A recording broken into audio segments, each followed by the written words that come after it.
Hey everyone, I'm Nito King and welcome back to Folklore. Last time, Belguy told us that we're going to have to cross the fairy realm in order to meet his master. So it's time to throw off the kid gloves and fight for real. Wonder if any of these fairies over here has anything new to say.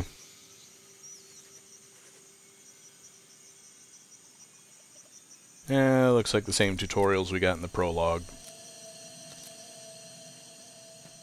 Of course, it's not where the tutorial fairy was standing before.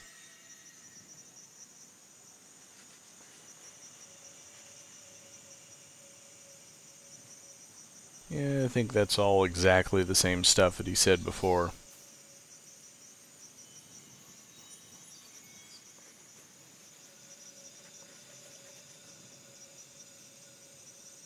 Alright, nobody's got anything new to say, so we'll move on.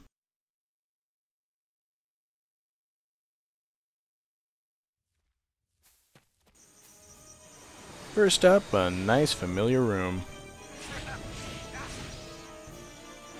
I'm a little disoriented because I don't have my 4-hit combo yet. And this is our first pulse tree nut.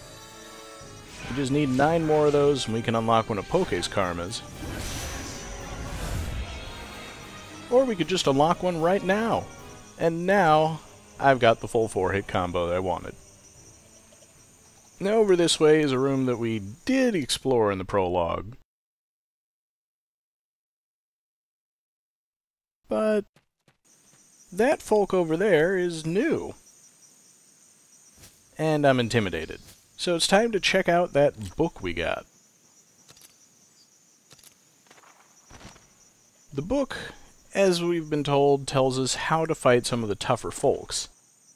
Unfortunately, that one's not the one that's pictured, so I've only got one folk to attack with anyway. Let's just have at it. It seems to be pretty effective as long as he's not facing me. Treant, I believe, is a tree spirit of some type. Which mostly seems to mean that he's got a lot of stuff dangling from him. Kind of killer mustache, and of course, fierce claws. And as an attack, he is pretty strong. Got a decent attack range on him. And he'll take a Poke down to red in 2 hits. Which is pretty impressive, but as you can see, he uses significantly more MC than attacking with Poke, so I also don't necessarily like the lunge forward. And once we cleared out this room, a new stone appears up at the entrance. That happens sometimes, and when it does, we get a new page for the picture book.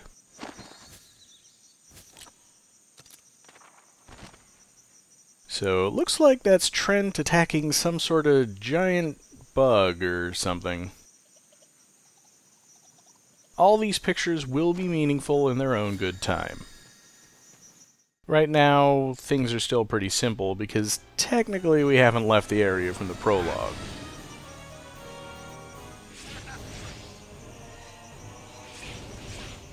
And normally I would just skip repeating a room like this, or at least speed it up, but if you're watching the upper right of the screen carefully, you might notice something interesting is about to happen. If you weren't before, then you probably are now.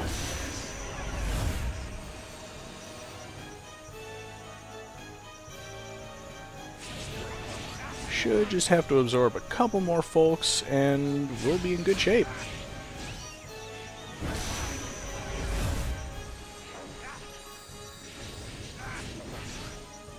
Alright, one more ought to do it.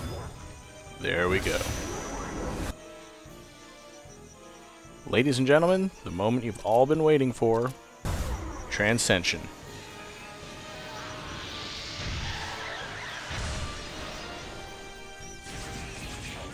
It doesn't really look all that impressive, frankly, but some of the attacks are pretty good. I believe that the attacks you can use change depending on which folks you've got equipped. I honestly don't understand all the details behind it. And it doesn't last very long, but while it's in effect, you're invincible. I think all of your attacks are non-elemental and will damage any folk. And yeah, it looks kinda cool. So I'll try to use it from time to time, and have a palette of different folks equipped once I've actually got different folks to equip, and we can see how it works. So we're in another safe room, which is as far as we managed to get in the prologue.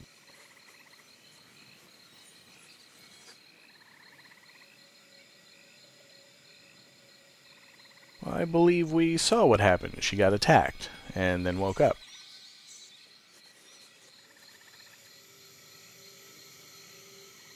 Nothing new in his tutorials. And over here is where we met Suzette's mother.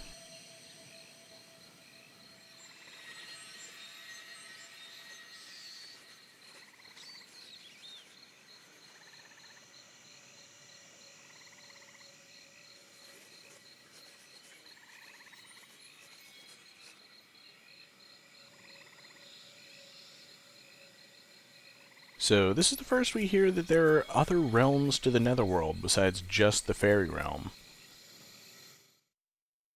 We'll naturally be getting to those eventually. But for now, there's a folk I recognize from the picture book. This one is Pory. That's the first elemental folk we'll be encountering. As you can probably guess, he's Earth Elemental. And the book just showed a bunch of Poke attacking it.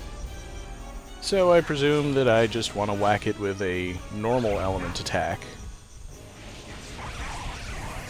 Seems to be quite effective.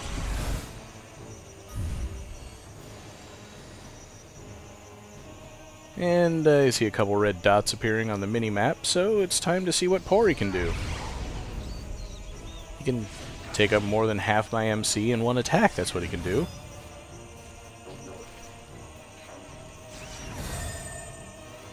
Yeah, Treant is pretty effective for getting through large groups of folks. Pory's attacks are a little difficult to target, but I think I can make use of it. Mostly against things that are weak to Earth Element, which I don't expect to be meeting many of in this chapter.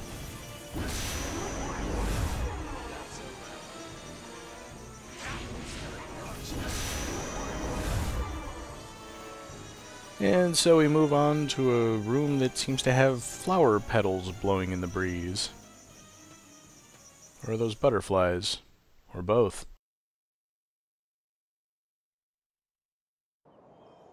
Yeah, it's one thing about this chapter that I don't really like.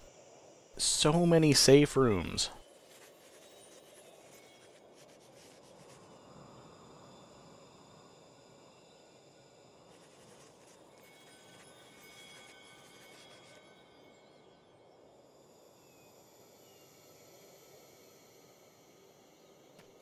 I guess the people he's talking about are the ones like Bell Guy and Scarecrow.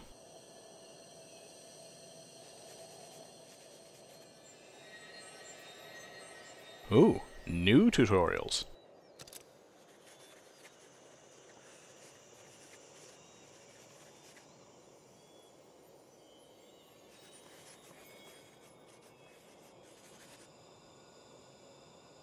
I think that's pretty good general advice, not just for this game.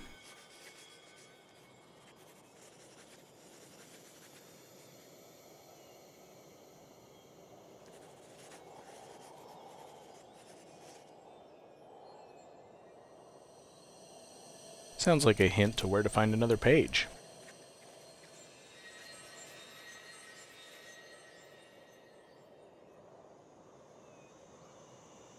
I don't remember ever seeing an Ogma run away.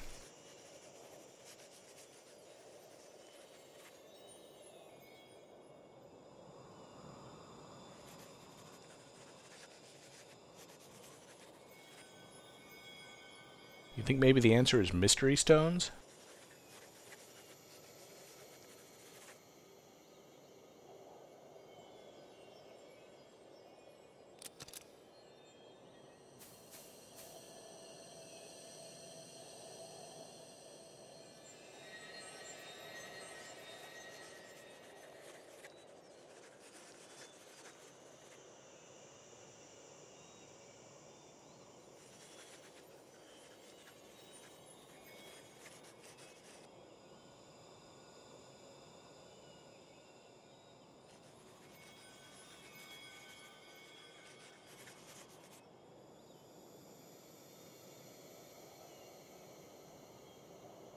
So it sounds like it's kind of like the Discworld, where when you die, you go to wherever you believe you deserve to go.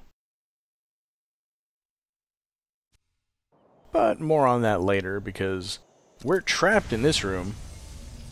Or at least we can't proceed until we've beaten our first mini-boss. Then we get some more dramatic music to indicate that this fight is a bit more serious.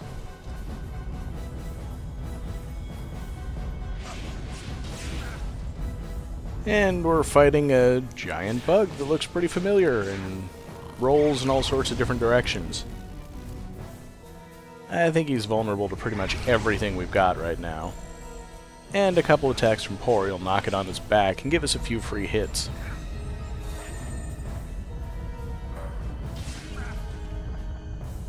And you can only use Kilmulis once at a time, and then you gotta wait for it to be restored. Sometimes it'll catch you off guard. Things are going pretty well.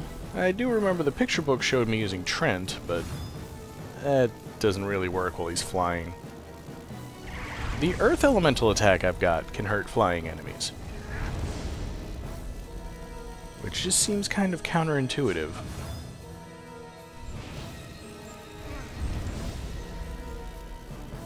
The good news is, while he's flying, he can't really attack, so I'm pretty safe there. And now I can capture its id, but this one is a little more involved.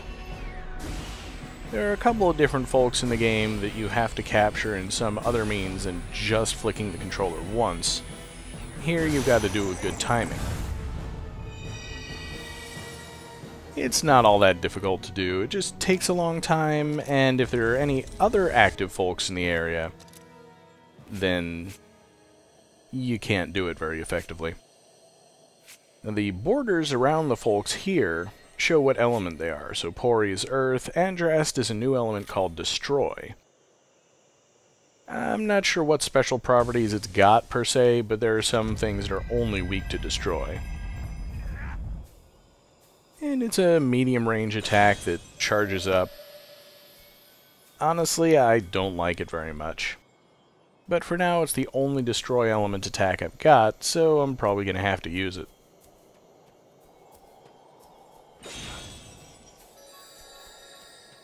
And more upgrade materials.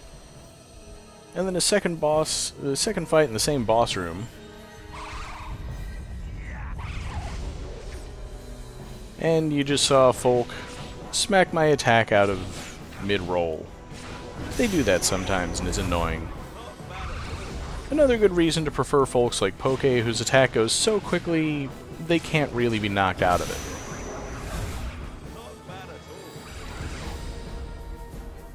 You know, something like Andraste or Pory can be attacked before it actually gets its attack off, and then it's ineffective.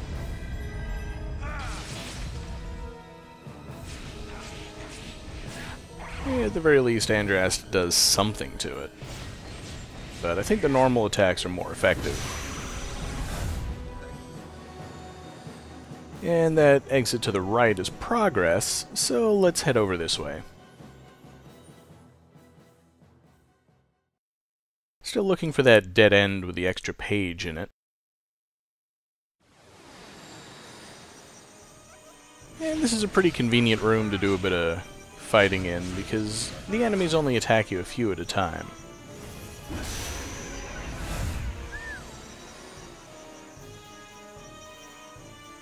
And there's nothing very difficult here. A couple of pokés. And that's when I noticed that Andraste doesn't really contribute all that much to making their ids turn red.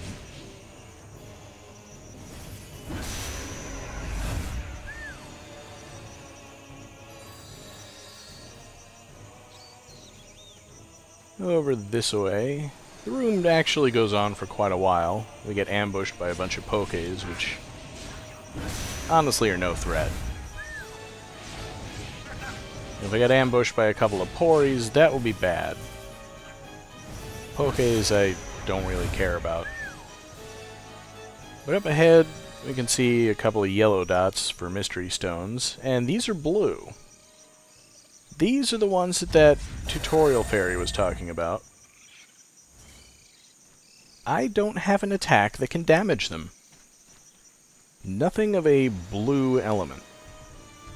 So I'm going to have to come back to here once I've got an elemental attack that's blue. And surprisingly enough, that I don't think I get until Chapter 3.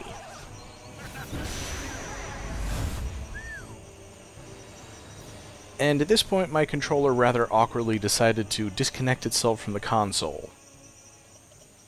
I didn't notice for a few seconds, and couldn't really think of any effective way to edit that out of the video, so...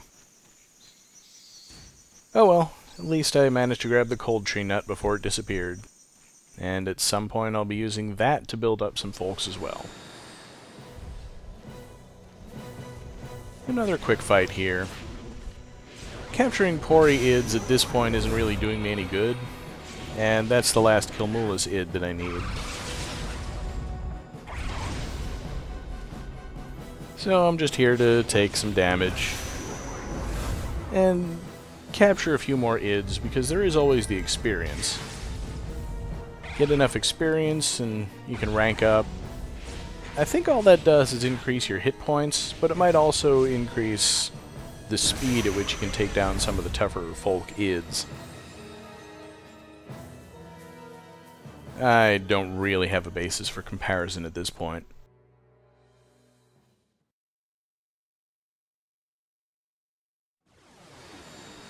But this room is fun for grinding in.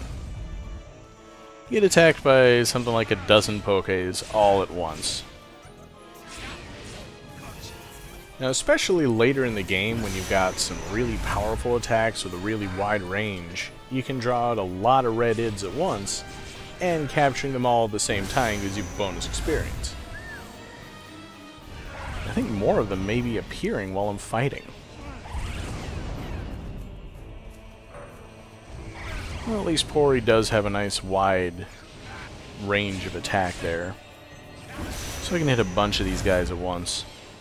And I really want that pulse tree nut. But I tried to fight my way through them and just send Andraste in completely the wrong direction. I never said I was any good at the fighting in this game, did I?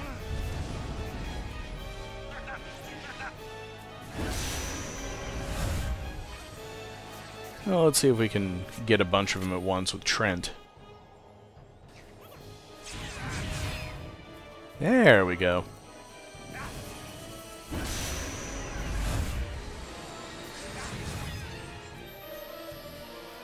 And we'll just try to hit all the rest of these at once.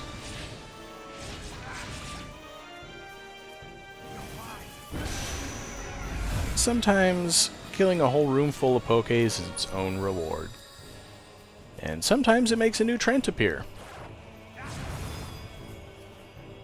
Not that the Treant is all that interesting to fight anymore, but I can build it up by capturing a few more of its ids, so I'll just do that.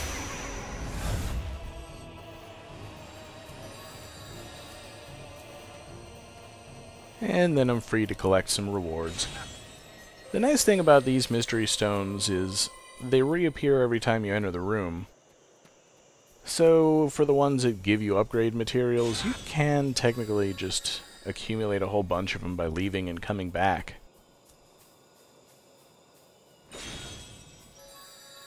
Actually, how many pulse tree nuts do I have? Ah, I'm one short. I could build up Kilmula's, but I want to build up Poké first. I don't think that Kilmula's is taking up that much MC at the moment. And that's the only thing unlocking its karmas can do. It's a shield.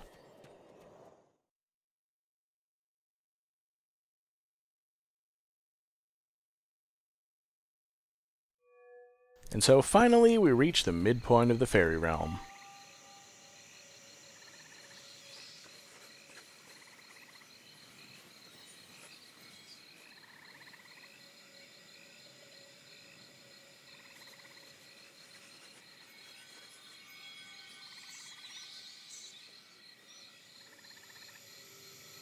Yeah, as the ferry says, we unlock quests by making progress in the game and reaching save points.